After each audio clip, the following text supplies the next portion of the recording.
everyone.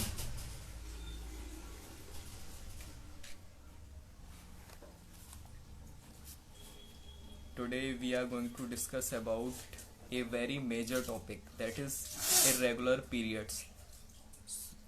And आज हम लोगों का गाइडेंस करने के लिए है वैद एला त्रिपाठी जी रसाल, और वो हम लोगों को बताएंगे कि क्या क्या कॉजेज़ होते हैं इरेगुलर पीरियड्स के, और क्या क्या उसके कॉम्प्लिकेशन हो सकते हैं आगे जाके, या किसी डिजीज़ का कॉम्प्लिकेशन बन के भी वो आते हैं। तो इन सब चीज़ों को हम लोग डिस्कस करने वाले हैं, और उसके साथ कैसे मैनेजमेंट कर सकते हैं हम लोग according to various Ayurvedic herbs, according to diet and according to yoga. और कुछ बहुत इंटरेस्टिंग वो केसेस भी डिस्कस करेंगे आज हमारे साथ। तो आप लोग लास्ट तक बने रहिएगा कि आज का बहुत ही अच्छा सेशन होने वाला है, और ये पूरा सेशन हम लोग फोकस्ड रखेंगे इरेगुलर पीरियड्स के ऊपर, जो कि आजकल बहुत ही मेजर समस्या बनी हुई है।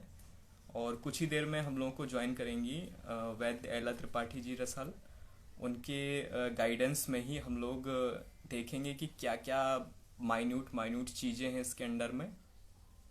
तो आप लोग लास्ट तक ज़रूर बने रहिए, थोड़ी ही समय में वो हमसे जुड़ने वाली हैं। अगर आप लोगों के कोई भी क्वेश्चन हो तो प्लीज़ कमेंट करिएगा, तो हम लोग उसका आंसर ज़रूर देंगे।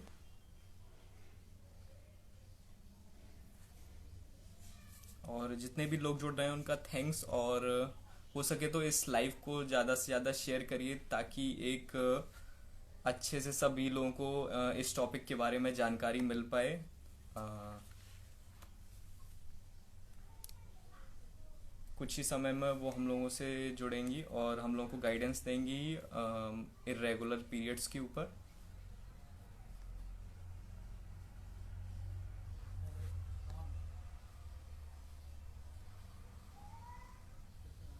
और एक बार कमेंट में ये कर बता दीजिए कि M I audible properly.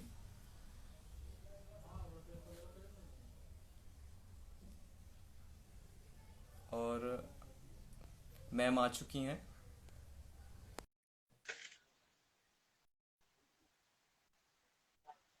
Hello.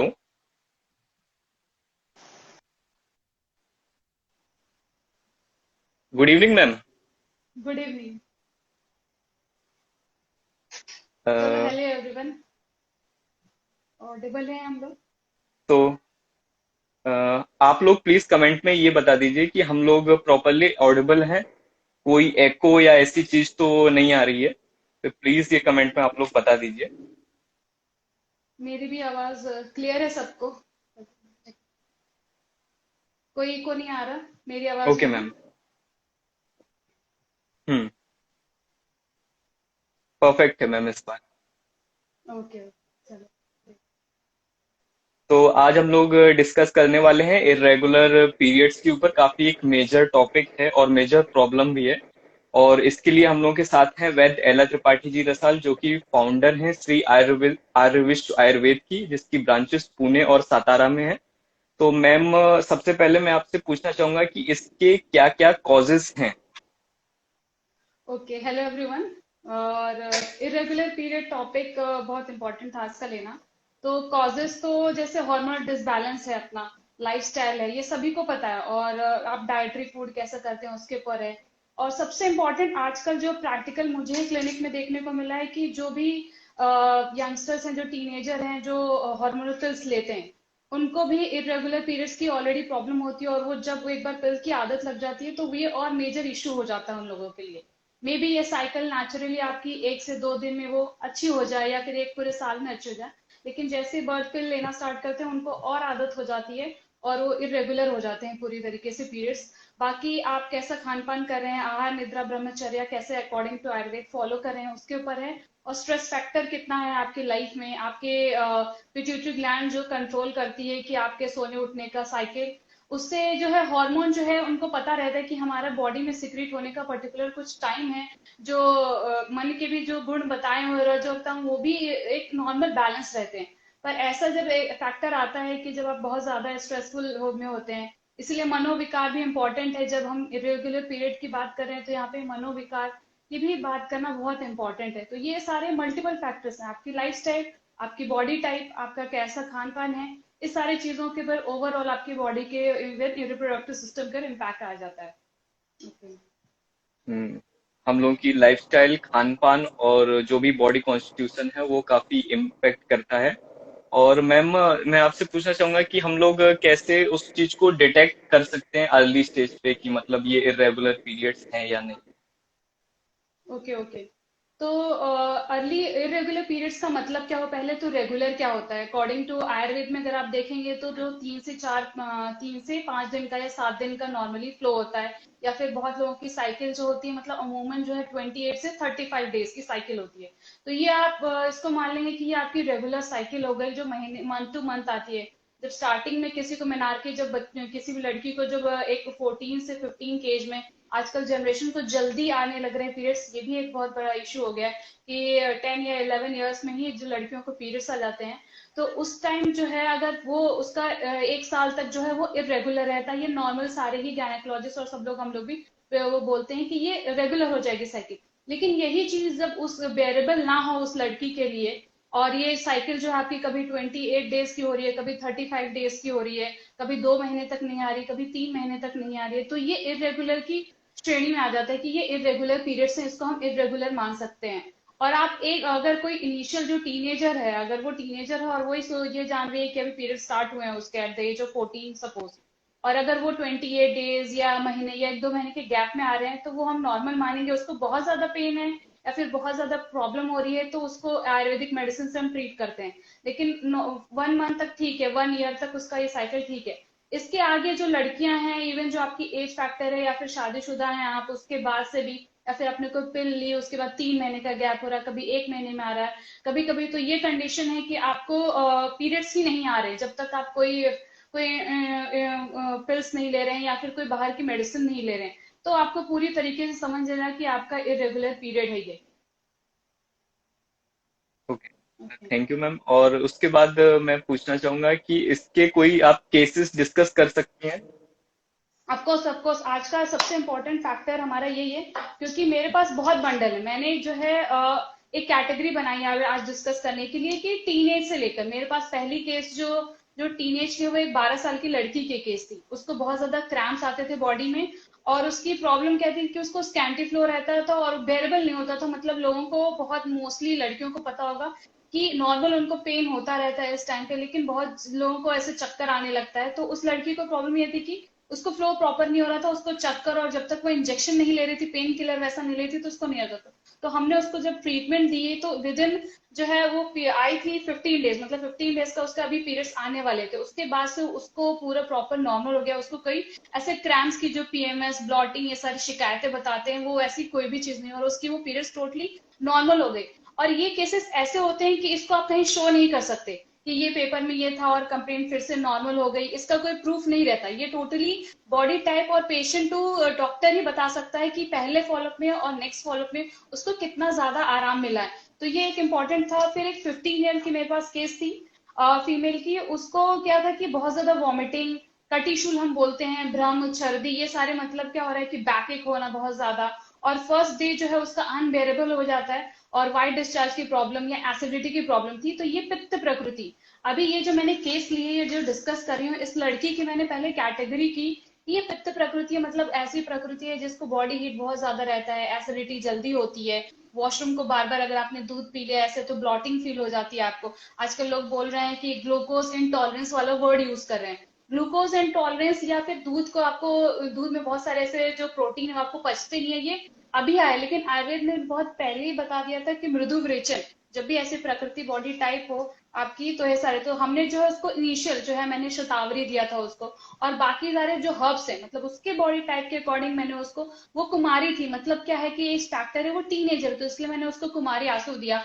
Dashmula रिष्ट, कोई भी वात व्याधि जो भी होती है, जो भी स्टूडेंट्स है उनको पता है कि वात व्याधि जो भी होती है, वो जो योनि व्यापक में जब भी कोई योनि रोग होता है आपको, रजो दुष्टि जब होती है, इसको रजो विकार में बोलते हैं। इरेगुलर पीरियड्स को अगर आप देख जाए आयुर्वेदिक में, तो रजो विकार में ये सारी चीजें आ जाती है। तो रजो दुष्टि, रजो विकार, कष्टार्तव, रज कृच्छता, ये जो सारी टर्म्स है उसमें बृहण चिकित्सा थी। अगर बात और वात और पित्त प्रधान अगर लड़की रहेगी, इसमें टोटली उसका वेट जो था 30-90 और उसकी हाइट जो है 5'4" है, तो कितना कम वेट है उसका, उसको कितना न्यूट्रिशन और उसके पोषक तत्व की जरूरत थी। तो इसीलिए मैंने उसकी टोटली पहले तो भ्रूण चिकित्सा दी थी उसको, दशमोरश दिया था, कुमारी आसो और द्राक्षासो दिया था। तो ये सारे फैक्टर्स ओवर बॉडी पे जो कंटेंट है इसके, नॉट ओनली उसके पेन पे भी कम करेंगे, बट उसका एक भ्रूण मतलब उसको नरिशमेंट प्रोवाइड करेंगे, और जो धातु पोषण है मतलब अपने जो टिश्यूज है बॉडी के एलिमेंट्स हैं उनको ग्रोथ करने में फैक्टर में अच्छा आराम करेंगे। तो इस पेशेंट का भी बहुत अच्छा रिजल्ट था।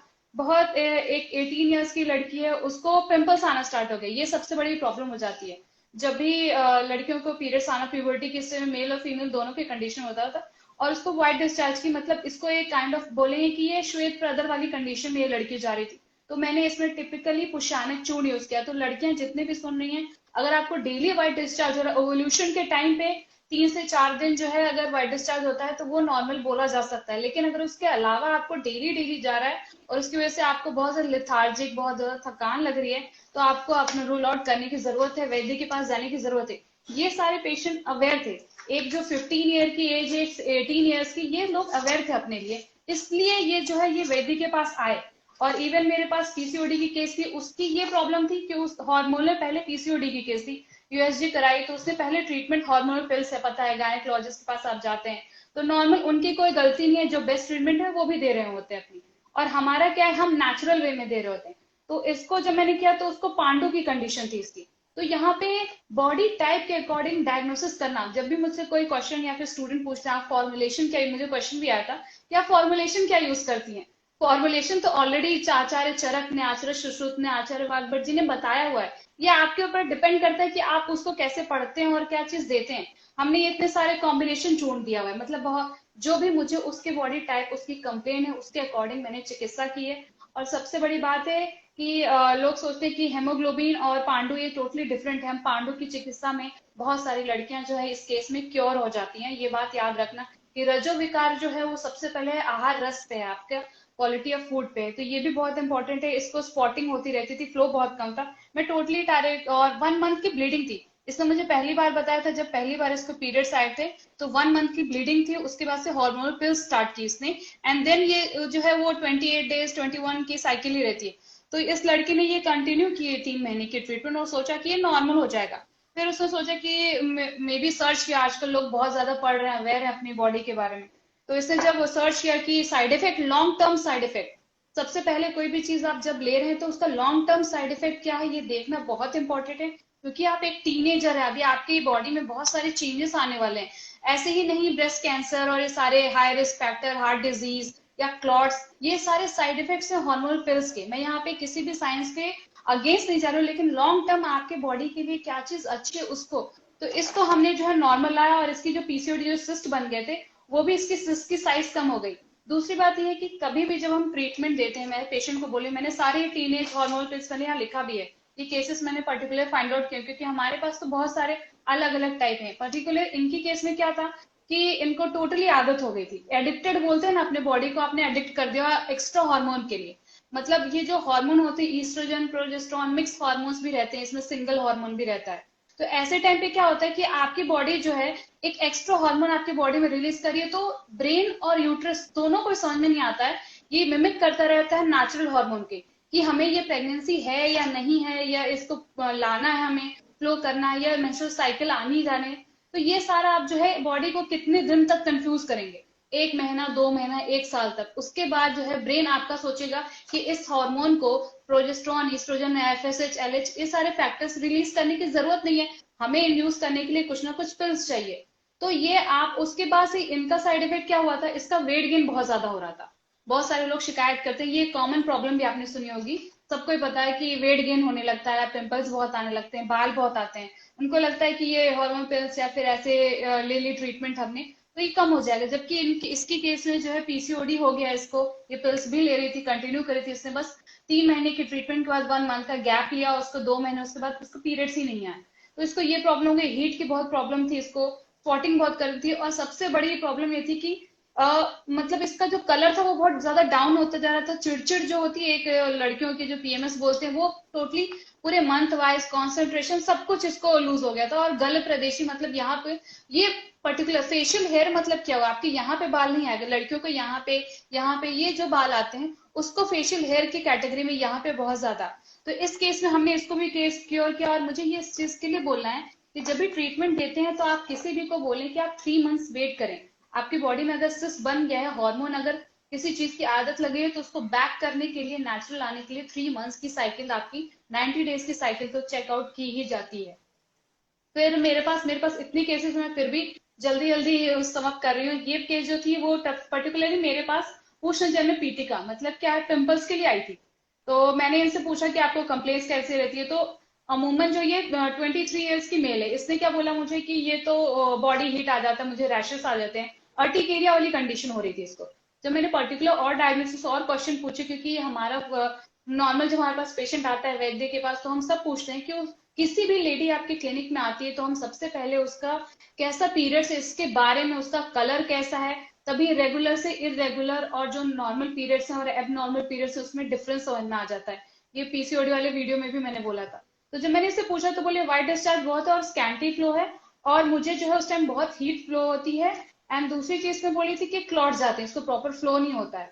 तो जो चीज आपके बॉडी से निकल जानी चाहिए, क्योंकि अगर प्रेगनेंसी रहती तो ये यूज होता यही ब्लड, लेकिन अगर ये नहीं निकला तो वेस्ट प्रोडक्ट आपके बॉडी में ये चीज रह जा रही है।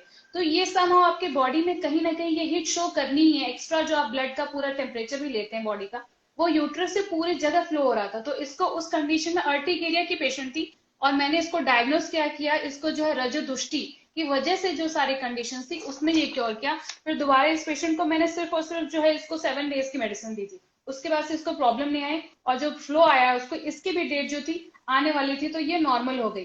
तो डिपेंड करता है आपका बॉडी टाइप क्या है। किसी किसी को 90 डेज की ट्रीटमेंट लगती है, किसी को 15 डेज की, किसी को वन साइकिल की ही 21 डेज की। इस हिसाब से हम कैटेगराइज करते हैं। दूसरा मेरे पास थी, ये बहुत अच्छी केस थी मेरे पास। ये अधोग्रक पित्त वाली कंडीशन थी, मतलब योनि मार्ग से ब्लड, रक्त प्रदर, मतलब बहुत ज्यादा एक्सेसिव आपका जो है ब्लड फ्लो हो उस टाइम पे। इवन इसमें इसकी केसेस जो थी 2016 से जो थी, ये 2 to 3 मंथ्स का गैप रहता था, या फिर 5 मंथ का गैप रहता था। यूएसजी कराई उसने तो नॉर्मल रिपोर्ट थी, पर जब जब भी पीरियड्स आते थे तो उसको 15 से डेज से भी ज्यादा इसको पीरियड्स आते थे। और ये रक्त प्रदर मतलब उसको भ्रम, ये सारी चीजें मैं इसे कैसे कोरिलेट कराती हूँ। जब भी आप पित्तज रजो दुष्टि में, जब पित्तज वाले योनि व्यापद में आप जाएंगे तो वहां पे ये सारी चीजें हैं। रक्त प्रदर जो है पित्तज रजो दुष्टि का एक लक्षण है। उस सारे में योनि व्यापद, सूची मुखी, ये सारे कैटेगरी है। आयुर्वेद में पहले से ही हर एक जो व्याधि है लेडीज के लिए शारीरिक स्थान में कैटेगराइज की गई है, नाम है सबका। अगर आपको लगता है कि हार्मोन नहीं है, LHFS, ये सारी चीजें जो हम लोग भी बोलते रहते हैं, जब आप अपान वायु का कार्य देखेंगे, अपान वायु के नाम है, किस एरिया में काम करता है, किस, वो हमने बहुत पहले आचार्यों ने लोकेट करके बता दिया था कि इस बॉडी सिस्टम पे ये काम करता है। तो अपान वायु की दुष्टि है, इस पे काम करना चाहिए। फिर धातु पोषण मिलना चाहिए। ये पित्त प्रकृति की, टोटली पित्त प्रकृति की लड़की थी, इसलिए इसकी जो है फ्लो, इसका मैंने जो है ऑलमोस्ट, इसकी ट्रीटमेंट जो है मैंने 3 महीने दी है। और अब जाके जो है इसको 15 to 20 डेज से 7 डेज पे इसको जो है इसका ट्रीटमेंट अब आई है। अभी 7 डेज का फ्लो हो रहा है, नॉर्मल हो रहा है, लेकिन फिर भी वो बोलती रहती है कि मुझे छर्दी भ्रम बहुत लोगों को, या फिर अंगमर्द ऐसे होता है। और इसने बीच में, मैं बताती हूँ कि आप मेडिसिन ले रहे हो और अगर आप बीच में छोड़ दिया तो आपको उसका तुरंत रिजल्ट भी दिख जाता है। इसलिए कोई भी ट्रीटमेंट कंटिन्यू करना बहुत जरूरी है। इसको इसको मैंने क्या दिया था, इसको मैंने अशोका रिश दिया था। पुष्यानक चूर्ण देना बहुत इंपॉर्टेंट है। पित्तज व्याधि है तो आपको घृत का, जैसे आइडियल बेसिक, जो बेसिक बताया हुआ है कि पित्तज वाली जो भी लड़की अगर रजो दुष्टि है उसको, या फिर रक्त प्रदर वाली कंडीशन है, तो वहां पे आपको वासावले यूज करना ही चाहिए, अशोका रिष्ट वहां पे यूज करना ही चाहिए। उसको उदाड़ी मादी घृत देना ही चाहिए, क्योंकि उसकी बॉडी से जो एक्स्ट्रा निकल रही है चीज, जो एक्स्ट्रा प्रदर के रूप में उसका क्षय हो रहा है, उस क्षय को हट रोकते हुए नॉर्मल पीरियड करना है आपको। तो इस लड़की को मैंने कुटा जवले भी दिया था। तंडुलोदक बहुत इंपॉर्टेंट है। राइस वाटर का चाइनीज जापानीज सब जगह फेमस है, पर हमने जो है इंडियन लोगों ने राइस वाटर जो है प्लेन राइस वाटर वो भूल गए। क्योंकि व्हाइट डिस्चार्ज जब भी लेडी को होता है, मुझे ये क्वेश्चन आया था, उसका आंसर अभी दे दे रही हूँ, कि अगर व्हाइट डिस्चार्ज आपको हो रहा है बहुत ज्यादा तो आपको पुष्यानक वटी भी मिलती है, कुशानक चूर्ण भी मिलता है, उसके साथ जो है तंडुलोदक पानी मतलब चावल का पानी, राइस वाटर पानी आपको बोलना है किसी भी लेडी पेशेंट को लेने के लिए। और ये टोटली दशमूला रिष्ट यूज करना भी बहुत इंपॉर्टेंट है, क्योंकि ये कोई भी रोग जो है योनि व्यापक में है। फिर ये पेशेंट जो है मेरी, इसको तो मेटमॉर्फिन पे रखा गया था। सबको पता होगा कि मेटमॉर्फिन जो है वो, ये एक ऐसी स्थौल्य पेशेंट है। मैंने एक पित्तवात की बताई, एक पित्त की केस अभी बताई जो रक्त प्रदर्शनी थी, और अभी ये जो केस है मेरी, ये टोटली जो है स्थौल्य पेशेंट थी। दो मेदो वृद्धि बोलते हैं ना कि कारण क्या, कॉजेस पूछ रहे थे कि मेदो वृद्धि कैसे हो, जब आमता आपके शरीर में मतलब कैसे है कि जो अनडाइजेस्टेड फूड है वो अगर आपके शरीर में बहुत ज्यादा बढ़ जाता है और वही फ्लो होता है, तो मेदो वृद्धि आम के रूप में मतलब अनडाइजेस्टेड फूड वो आपके फैट के रूप में, अब फैट का आप नाम लिपिड दे दें, कोलेस्ट्रॉल दे दें, किस बॉडी क्या किस रीजन में है उसके अकॉर्डिंग नाम है। वैसे ही आयुर्वेद में उसका नाम जो मेदो वृद्धि, इसीलिए उसकी अग्नि बचाइए, धातु अग्नि, मतलब उसकी मेदो अग्नि जो मेटाबॉलिज्म होना चाहिए, फैट निकालना चाहिए, वो रह गई।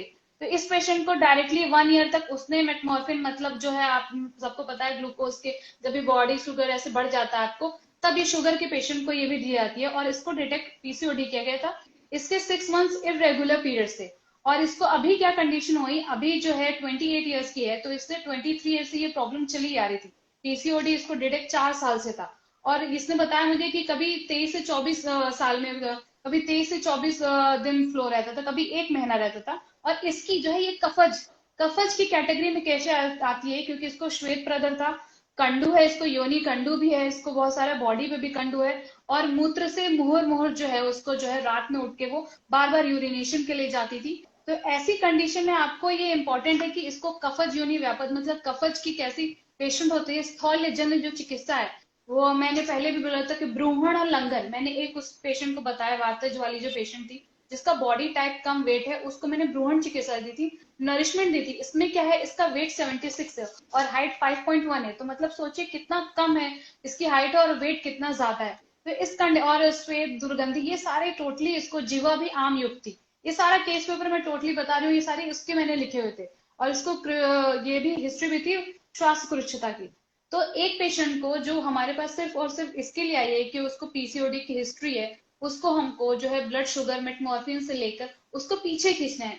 ऐसी केस में जो है शतावरी तो सबको देना ही है, ये तो सुपर फूड है जो आयुर्वेदिक, आजकल बहुत ज्यादा लोगों को पता है कि सुपर हर्ब सुपर फूड क्या बोलते हैं। तो शतावरी सारे ही लड़कियों के लिए, रिप्रोडक्टिव सिस्टम के लिए वो टॉनिक है, और ये बात कभी नहीं भूलना चाहिए। मुझे एक कल पेशेंट ने पूछा कल की ओपीडी में कि मैडम शतावरी लेने के बाद वेट गेन हो जाता है। ये एक मिथ है, शतावरी देने का एक टाइमिंग है, आप कितनी क्वांटिटी में और कितना दे रहे हैं, किस समय दे रहे हैं पेशेंट को, इसके अकॉर्डिंग जो है शतावरी ड्रग्स आपके काम करते हैं।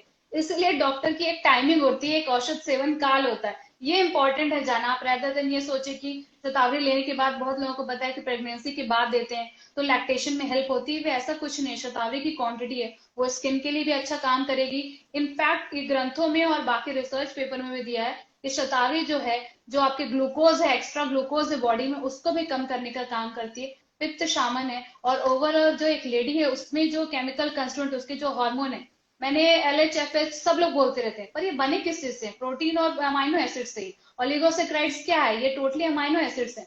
जब ये सारी चीज कंस्टिट्यूएंट आप निकालेंगे एक ड्रग में कि हमने चूज क्यों किया, तो शतावरी में सारे कंटेंट मिल जाएंगे। ओलिगोसेक्राइड सेम जो LH हार्मोन को बनाता है बेसिक, वही मिल जाएगा। इसीलिए हमारी जो मेडिसिन है, हमें ऐसा लगता है कि आयुर्वेदिक को, वैद्य को हार्मोन के बारे में नहीं पता, वैसा नहीं होता। बॉडी टाइप, उसके जो धातु है, जो बेसिक प्रिंसिपल है, उस पे अकॉर्डिंग अगर ट्रीट करते हैं पेशेंट को रिजल्ट मिलता है। तो फिर से बहुत डिटेल हो जाएगा। इस पेशेंट को मैंने चंद्र प्रॉपर्टी स्टार्ट रखा है, इंटरनली दिया है। इसको जो है अमृता आम काढ़ा, मतलब आम काढ़ा है कि आम जन्य जितने भी हटाने वाली चीजें हैं उसको यूज किया मैंने इसमें। और इसको त्रिफला चूर्ण, कुशानक चूर्ण देना बहुत इंपॉर्टेंट हो जाता है। तो चंद्रवॉटी बहुत अच्छा ड्रग है। और इनफैक्ट अगर कभी कभी ऐसा होता है कि कुछ कुछ लेडीज को पेन होता रहता है बहुत ज्यादा, आपके पास ऐसे क्लिनिक में अगर बोला कि मुझे पेन हो रहा था, उस टाइम आप उसको जो है, जब कष्टार्तो ऐसे हो, कष्टार्तो मतलब क्या रहता है, ये एक वर्ड ग्रंथों में आया हुआ है, पर इसके लिए रज कृच्छता, मतलब जब भी आपको पेन हो रहा है और ऐसे बहुत कम फ्लो हो रहा है,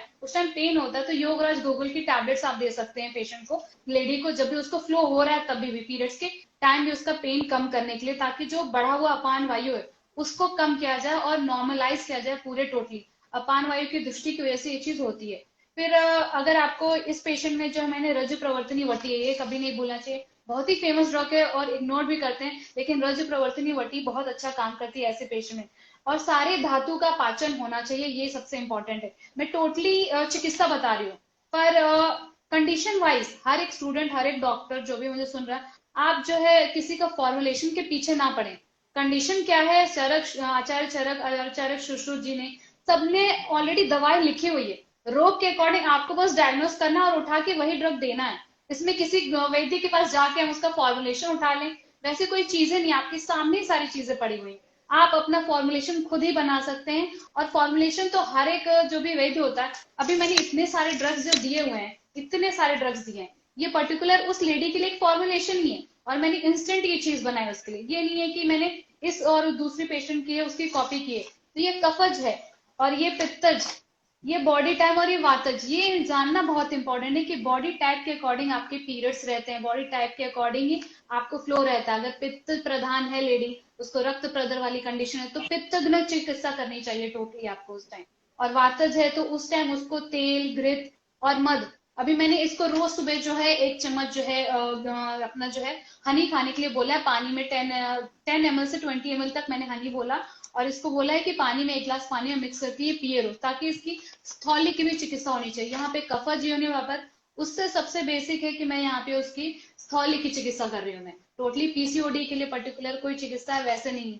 तो जितने भी लेडीज है, अगर आपको कंडू हो रही है, मतलब इचिंग हो रही है, आपको वाइट डिस्चार्ज हो रहा है, आपका वेट बहुत गेन हो रहा है, तो एक बार वैद्य को जाके दिखाना इंपॉर्टेंट है। इस ट्रिगर आउट हुई है कि आपका वेट भी बढ़ रहा है, तो कुछ लोग थायराइड का चेक कराते हैं, लेकिन थायराइड भी नॉर्मल है, तो फिर क्या आया, बॉडी के सारे यूएसजी भी करा रहे हैं, वो भी नॉर्मल आ रहा है, फिर भी वेट बढ़ रहा है। तो आपको वैद्य के पास जाने की जरूरत है। आपके पीरियड्स ओवर हो रहे हैं या स्कैंटी हो रहे हैं, तो भी आपको वैद्य के पास जाने की जरूरत है। एक बार जाके अपने बॉडी टाइप के अकॉर्डिंग आप ये समझ लें कि रेगुलर टॉनिक आप क्या ले सकते हैं।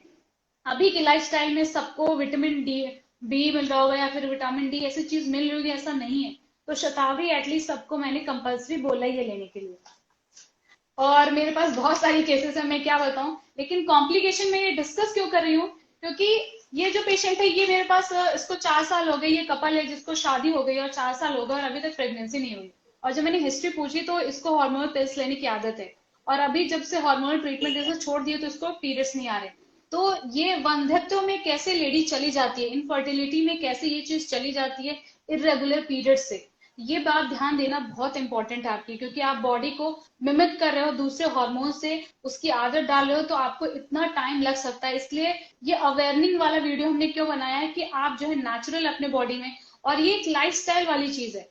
हम ये नहीं बोलते कि आप जाके डायरेक्ट से डायरेक्ट आपको यही मेडिसिन ही देंगे। आहार निद्रा ब्रह्मचर्य पहले ही बोला हुआ है कि पहले आप डाइट को अच्छा करें, कुछ एक्सरसाइज करें, एक्टिव रहें, स्ट्रेस है ज्यादा तो मेडिटेट करें, म्यूजिक करें, आपको जिस टाइप की एक्सरसाइज अच्छी लगती है, योगा नहीं अच्छा लगता, जो भी, आप फिजिकली थोड़ा सा एक्टिव रहें। और आपके जैसे पीरियड्स उस टाइम पे थोड़ा रजस वाला परिचर्या, मतलब पीरियड्स के टाइम भी थोड़ा सा आराम, एक बॉडी को रेस्ट दें। अगर आप बहुत छुट्टी नहीं ले सकते हैं तो अपना हेक्टिक शेड्यूल ना करें, अपना काम है लाइट वर्क रखें, एटलीस्ट 3 दिन खुद की बॉडी को आराम दे, क्योंकि वो ब्लीड कर रही है। और ऐसी चीज नहीं है कि आपको पेन नहीं हो रही है, कोई एकदम से नॉर्मल चीज नहीं है।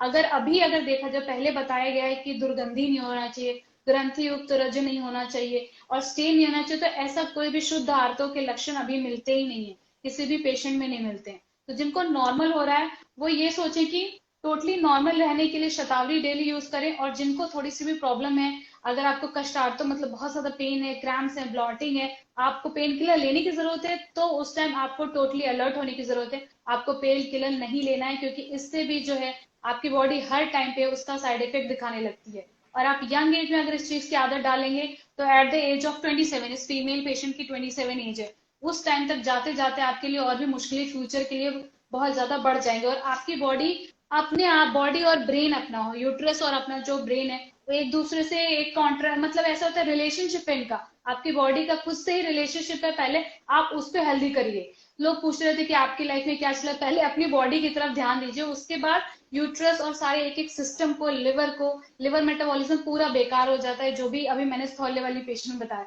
इसका फैटी लिवर था, मैं बताना भूल गई कि फैटी लिवर भी था। ऐसे कंडीशन में फैटी लिवर मतलब क्या हो गया, कोलेस्ट्रॉल बढ़ गया, मतलब मेद कहीं ना कहीं बढ़ा है, और पाचन की जरूरत है उस लेडी को, और स्थौल अपनी डाइट अच्छी करने की, एक्टिव रहने की जरूरत है। उस पेशेंट ने, जो स्थौली के पेशेंट थे, उसने मुझे ये भी बताया था कि उसने बहुत सारी एक्सरसाइज भी की, फिर भी उसका जो है वेट कम नहीं हो रहा था। फिर ये पेशेंट जो थी, ये लॉकडाउन की वजह से, उसके बाद मुझे बहुत केसेस आए लॉकडाउन की वजह, मतलब ये टोटली जो मैं भी ले रही हूँ मनोविकार में कैसे आ जाती है कि ये पेशेंट है फीमेल, अभी जितनी भी हम मैरिड की बात करी मैं, 30 ईयर्स की फीमेल है ये, और इसको जो है लॉकडाउन से पहले उसने अबॉर्शन पिल, ये भी बहुत इंपॉर्टेंट है। जब भी आप अबॉर्शन होता है लेडीज का, तो वो ये सोचती है कि पिल लेने के बाद अबॉर्शन हो गया, नॉर्मल हो गए, लेकिन आपको अपनी केयर जैसे एक प्रेग्नेंट लेडी को जो है सूती का परिचर्या में करनी चाहिए, वैसे आपको भी केयर करने की जरूरत है। उतना ही आपके बॉडी से वो ब्लड निकला है और उतना ही हॉर्मोन्स एक्टिव थे आपके, sir all of a sudden आपने जो है बॉडी से वो डिटैच कर दी, तो हार्मोन को ड्रॉप होता रहता है। तो ऐसे टाइम पे जो है आप अपने आप को जो है एक सूती का परिचर्या, एक वैद्य के पास जाके, एटलीस्ट आपने अबॉर्शन हॉस्पिटल में किया, आपके लिए उस टाइम पॉसिबल नहीं हुआ आयुर्वेदिक, तो आफ्टर जो है आप हेल्दी रखने के लिए पीरियड्स दोबारा अबॉर्शन के बाद कैसे नॉर्मल वापस आ जाएं, उसके लिए वैद्य के पास जाके चेक कराएं। इस लेडी ने मुझे क्या बताया था कि इसकी बहुत ज्यादा एक अर्धशिशि, मतलब एक तरफ से माइग्रेन जो है ऐसे उसको रहता था, एसिडिटी बहुत बढ़ गई थी, और ये सारी जो टोटल कंडीशन ये बताई थी कि इसको एसिडिटी बहुत हो गई थी, उल्टी जैसा आ रहा था, और ये सारी कंडीशन 1 साल जब से अबॉर्शन पिल लेने के बाद से, अबॉर्शन होने के बाद से ये कंडीशन थी। जब मेरे पास आई तो मैंने उसकी चिकित्सा दी, उसके बाद पेशेंट जो है, पेशेंट भी अपने ऊपर ट्रस्ट करता है, तो उसने बोला कि अभी मुझे पीरियड्स भी नहीं आ रहे, और मैंने पीरियड्स की पिल्स ली थी, ये पहली बार मेरी लेडी ने बताया नहीं था। तो प्लीज जो भी लेडीज है वो इस चीज को छुपाए नहीं, अवेयर है अपने बॉडी के बारे में, इसके बारे में शर्म आने वाली कोई चीज ही नहीं है, ये नेचुरल चीज है। तो आप अपनी बॉडी को इग्नोर ना करें कि 3 दिन की बात है, निकल जाएगा दिन, वैसा ना सोच के अवेयरनेस रखें कि ये 3 दिन के लिए आपको हेल्दी करना है, सिस्टम कुछ काम कर रहा है, सिर्फ 3 दिन के लिए जो है आपका बॉडी जो है 28 डेज काम करता रहता है, ये ना भूलें इसके लिए। तो इसको जब मैंने चिकित्सा की इसकी, तो मैंने इसको ये मेरे पास आई थी, तो इसका वेट 47 था, वेट भी गेन हुआ था, तो मैंने इसको रजु प्रवर्तनी वटी दी थी। और ये जब मेरे पास आई थी, अभी मैंने तो उसको दशमूलश चालू किया था, और मैंने इंटरनली जो है इसको मैं चंद्र प्रवर्टी दी थी, और ग्रंथि कैसे पे क्या क्या चीज काम करती है वो इंपॉर्टेंट है। नॉर्मल जो है नाक केश और मुस्ता, मैंने पहले भी वीडियो में सारी बता दी थी कि योग क्या है, योग क्या है, सारी चीज लिखी हुई है ग्रंथ में। तो मैंने इसको वात ज्वर की चिकित्सा दी टिपिकली, इसको फिर जो है ब्राह्मी थोड़ा सा दिया, कि मेंटली भी जो है लॉकडाउन में मोनोटोनस लाइफ होने की वजह से बहुत सारी औरतें डिस्टर्ब हो गई थी और उनके पीरियड्स डिलेड हो गए थे। तो इस टाइम पे मैंने इसको सारे कंटेंट दिए। और पाषाण भेद सिर्फ स्टोन के लिए नहीं यूज किया जाता है, जो लोगों को लगता है, स्टूडेंट्स को लगता है, वो हर भी जहां भी सिस्ट है वहां पे आप यूज कर सकते हैं। तो टोटली मैंने जब इसको ये चिकित्सा दी, तो इसने मुझे जो है फोन जो है इसने मुझे करके तुरंत पेशेंट ने बता दिया था, 1 हफ्ता भी नहीं लगा था, आई थिंक 5 दिन में, हाँ मैंने लिखा है 5 दिन में जो है इसको पीरियड्स आ गए थे। तो ये टोटली आपके डिपेंड करता है कि आपकी बॉडी क्या है और आप किस तरह की कंडीशन में है। टोटली वही फॉर्मूला ये मेरे पास है, ये टोटली गर्भ संस्कार की पेशेंट है, इरेगुलर पीरियड्स की हिस्ट्री है इसको, और एज 32 है, इसकी मैरिड है, और 5 साल से जो है इसको पीरियड जो है नॉर्मल नहीं आ रहे हैं। और इसकी में क्या प्रॉब्लम है, कॉन्स्टिपेशन प्रॉब्लम है। अभी यहाँ पे कॉन्स्टिपेशन इतना बड़ा फैक्टर कैसे हो गया, तो एक बात ना भूलें कि जितना पित्त धरा कला और मज्जा धरा कला इंपॉर्टेंट है, वो दोनों, अगर आपका गट अच्छा है, अगर आप न्यूट्रिशन फूड ले रहे हैं, वो अगर कन्वर्ट होके आपके टोटली चेंज होके जाता है अच्छे से बॉडी में, तो आपको कोई प्रॉब्लम नहीं होगी। मेरी आवाज क्लियर आ रही है ना, कि स्लो आ रही है? हेलो? प्रॉपर आ रही है मैम। ओके ओके ठीक है, आई थिंक नहीं आई थी। तो इस पेशेंट में अर्श की भी हिस्ट्री थी, तो मैंने अर्श की ट्रीटमेंट दी है इस पेशेंट को, और इसको जो है 1 मंथ के बाद इसको पीरियड्स भी आ गए हैं। ये टोटली अभी जो है, अभी इसकी कंडीशन टोटली नॉर्मल है, और ये मेरे पास नेक्स्ट फॉलोअप के लिए आने वाली है, ऐसा पेशेंट ने बताया। उसके जो टोटल कंप्लेंट्स है कि स्ट्रेस था, और स्लीप डिसऑर्डर है, एंजाइटी, मैंने सारी पेशेंट जब भी आपके पास आए, तो आप जब भी किसी डॉक्टर के पास भी लेडीज को भी बताना, वैद्य के पास जाए, तो टोटली अपनी कंडीशन बताते रहे कि आपको ग्रंथि युक्त कैसे हो रहा है, मतलब ग्रंथि युक्त रज हो रहा है, मतलब क्लॉट जा रहे हैं, तो ये फैक्टर इंपॉर्टेंट है, ये चीज बताना इंपॉर्टेंट है आपको। अभी ये भी स्ट्रेस फैक्टर के कारण भी, ये एज इनकी 38 ईयर्स है, इनको जो है रेगुलर पीरियड थी, कोई हार्मोनल पिल नहीं ली थी, पर इनको कंडीशन क्या थी कि हमेशा से इनकी जो शिकायत थी, एचबी इनका नॉर्मल है, पर इनको कंडीशन क्या है कि बहुत ज्यादा चिड़चिड़ करती हैं, और ये सारे जो लक्षण इनके पांडु में, जब ऐसी कंडीशन देखी गई, श्वेत प्रद्र वाली चीज चल रही थी इनकी, तो ऐसे कंडीशन में जब ये मेरे पास आई, तो मैंने इनको पांडु की चिकित्सा की और इनके पीरियड्स आ गए। तो totally case to case depend करता है, बॉडी टाइप के अकॉर्डिंग डिपेंड करता है कि पेशेंट कैसा है आपका।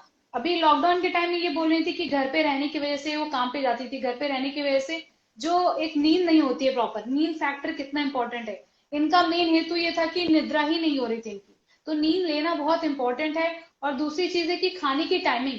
जब भी कोई पेशेंट आता है हमारे पास रजो विकार के लिए, जब भी ऐसी कोई पेशेंट आती है इरेगुलर पीरियड के लिए, तो उसको सबसे पहली जो चीज वो बताई जाती है कि निदान परिवर्जन। कि जो चीज आप कर रहे हैं उसका रिवर्स करें, जो उल्टी चीज कर रहे हैं उसको सही लाएं। अपना आहार अच्छे से लें, टाइम पे लें। जब भी स्कूल गोइंग लड़कियां रहती हैं उनकी प्रॉब्लम, लेकिन ऑफिस में जो भी आरटी लोग हैं, उनकी मीटिंग की वजह से जो भी लोग हैं, उनको क्रैम्प्स आते हैं, पीरियड्स नहीं टाइम पे आते हैं, और इसकी वजह से जो है उनका कंसंट्रेशन भी खराब रहता है। तो ये मनोविकार मतलब रज और तम को बैलेंस करने वाली भी चीजें, इसलिए ये बहुत इंपॉर्टेंट हो जाता है। ओके। केसेस तो मेरे पास बहुत हैं, मैंने ये मैम सब बिल्कुल किए अपनी आपने, ओर से। थैंक यू मैम, आपने इतने सारे सक्सेसफुल केस डिस्कस किए। और उसके बाद हम लोगों को यही पता चला है कि जो भी आयुर्वेदिक ट्रीटमेंट रहता है उसका ड्यूरेशन और जो भी उसका टाइप ऑफ मतलब बॉडी टाइप है, तो वो बहुत ही इंडिविजुअलिस्टिक रहता है, मतलब हर एक का अलग अलग ट्रीटमेंट रहता है। तो ये बहुत ही ये अच्छी तो बात पता चली। और उसके बाद मैं जानना चाहूंगा कि हम लोगों को क्या कोई एक स्पेसिफिक टाइप की डाइट फॉलो करनी चाहिए या नहीं करनी ओके, ये भी इम्पोर्टेंट क्वेश्चन है और बहुत अच्छा क्वेश्चन है ये तो। क्योंकि जब भी पेशेंट आता है अवेयर होकर आता है तो बोलता है कि हमें पथ्य का है। तो सबसे इम्पोर्टेंट जो भी है, अगर बॉडी टाइप के अकॉर्डिंग आपको खाना वैसे आयुर्वेद में टोटली लिखा हुआ है कि वात के लिए क्या दे सकते हैं, पित्त के लिए क्या दे सकते हैं, कफ के लिए क्या है। तो जब मुझे पूछेगा पेशेंट कंफ्यूज हो जाता है कि वात के लिए क्या ले सकते हैं, वात मतलब क्या होता है, इनको समझ में नहीं आता है। तो भ्रूण चिकित्सा मतलब आप जो लेडीज हैं वो शतावरी तो लेना ही है आपको कंपलसरी। क्योंकि आप इस सेंचुरी में हैं कि आपकी लाइफस्टाइल इतनी परफेक्ट नहीं है कि आप टोटली अपने पर ध्यान दे पा रहे हैं। जो भी नॉर्मल हेल्दी लड़की भी वो भी ले। दूसरी चीज, आप खाने में जो है कभी भी घी को ना भूलें।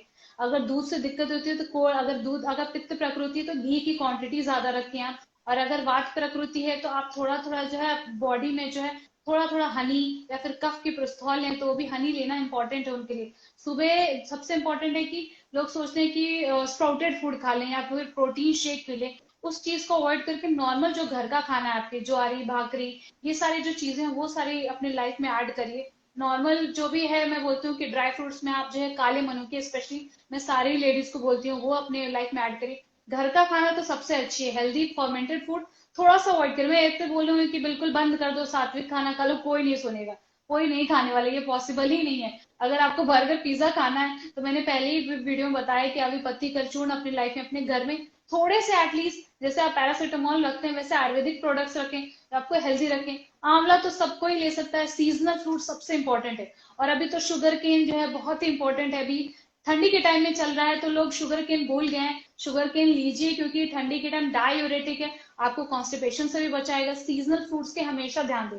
अगर ऑरेंज है तो वो ले सकते हैं। और अगर आप अफोर्ड नहीं कर सकते तो गन्ना, तो शुगर केन जूस तो सभी लोग ले सकते हैं। ये सुपर फूड के तौर पे ही है, तो इसको जरूर अपनी लाइफ में ऐड करें।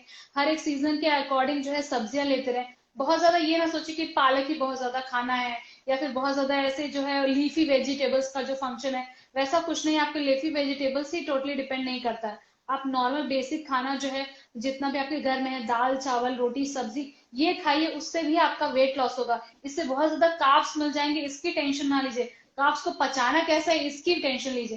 कार्बोहाइड्रेट आपकी बॉडी में चाहिए, आपको चाहिए एनर्जी। तो उसके लिए उसको डाइजेस्ट करने के लिए कितनी चीजें।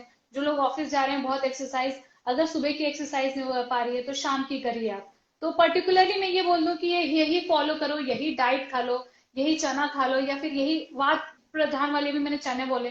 तो बहुत सारे ज्यादा लोग जो हैं वात प्रकृति के हैं, वो लोग बहुत स्प्राउटेड या फिर बहुत चना ऐसे वात बढ़ाने वाली, लोगों को लगता है कि मुरमुरे या बेल खा लेने से कुछ वो नहीं होता। लेकिन ये चीज जब आप पीरियड्स के, एटलीस्ट जो लेडीज हैं, जो पीरियड्स के आने से कुछ दिन पहले उनको डेट पता होती है, उससे पहले कुछ तो डाइट जो है अपना नॉर्मल रहे। फर्मेंटेड इडली या फिर बहुत ज्यादा तीखा जो आपको सहन नहीं हो रहा, वो सारी चीजों को टोटली अवॉइड करिए आप।